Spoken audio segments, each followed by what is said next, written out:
I almost died looking for gold. Now I was gathering treasure leads, and by doing this, when you gather treasure leads, you do a lot of reading.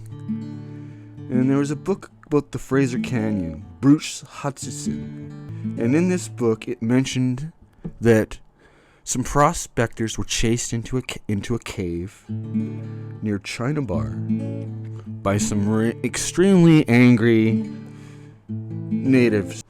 They were really mad. They chased them into the cave and killed them and left them there. And apparently these prospectors were, of course, carrying plaster gold with them that they had recovered on the Fraser River, and they had gold with them, and they were on their way out, trying to make their way back to civilization to make cash in their goodies, and they were butchered. So I thought to myself,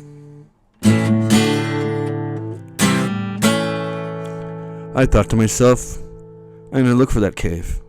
So I looked up China Bar, found out everything I could about China Bar, got all the topographic maps about China Bar, claimed charge of China Bar, and me and my buddy Rob Causey, we headed off into the mountains in search of this cave. And when we got to China Bar,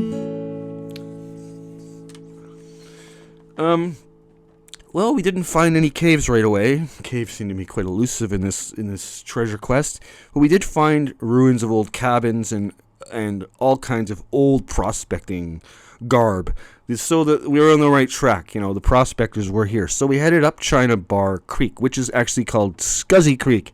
And when we walked up Scuzzy Creek, well, we didn't have Google Earth at the time, so we didn't plot our course. It was all old-time pioneer, man. And you know what happened? It got steeper. It got more dangerous. But we were young, and it was boiling hot. It must have been like 42 degrees. It was boiling Fraser Canyon hot.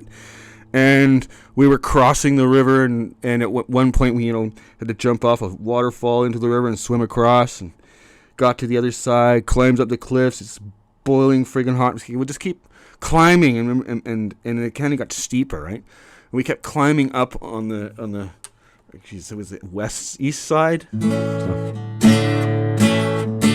Anyway, it kept climbing and climbing. It kept getting steeper and steeper, and it kept getting hotter and hotter. And we were finding ourselves trapped on a rock ledge with no way up and no way down. Boiling hot, dying of thirst. At this point, I had no more saliva in my mouth. None whatsoever, man. The worst dry mouth you can possibly imagine. Sweating to death, getting worried, watching. We're scaling along this cliff, it's getting narrower and narrower. You look down one step and you're going to topple down into Scuzzy Creek, man, and it's going to be over. I'm thinking to myself that nobody knows where we are. Nobody can come rescue us. There's no cell phones. There's no nothing. And then we just keep walking and walking. Are we there yet? Are we there? Can you see anything? Can you see anything? I was yelling, right? Can you see anything? Any way down? To my friend Rob, and he's like, no. And then finally, we hit like a dry riverbed, going down, straight down, but going down nonetheless. So we follow the dry riverbed down. I was dying of thirst by this point. I was like dizzy. My legs were scratched to crap because you've been walking up the side of a mountain, so everything's cutting you. And I got down to the creek and I fell down on my knees. And no, you're not. But I stuck my head in the water, man. I never been more happy in my life and guzzled Scuzzy Creek. It was the most beautiful water I'd ever had in my life. I thought first few seconds on that cliff, I was a goner.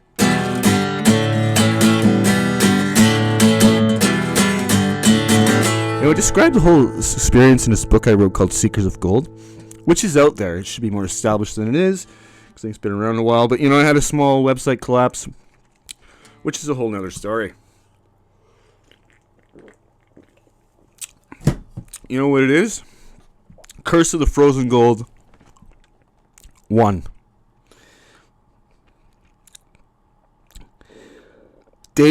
Week 1 of shooting Curse of the Frozen Gold 1, which would mean Hidden Canyon, all that stuff, right? You probably know what I'm talking about by Corbald.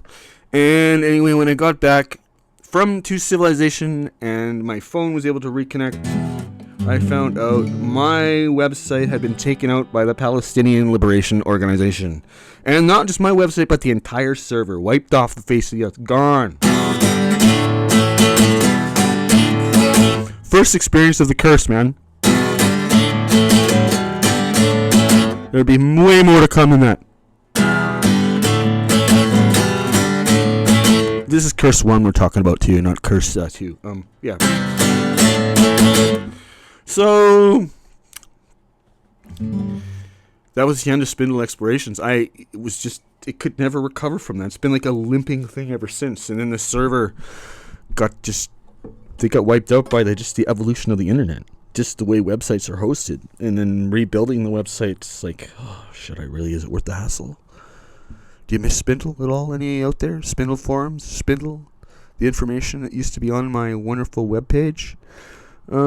I am trying to rebuild it, but something always goes wrong.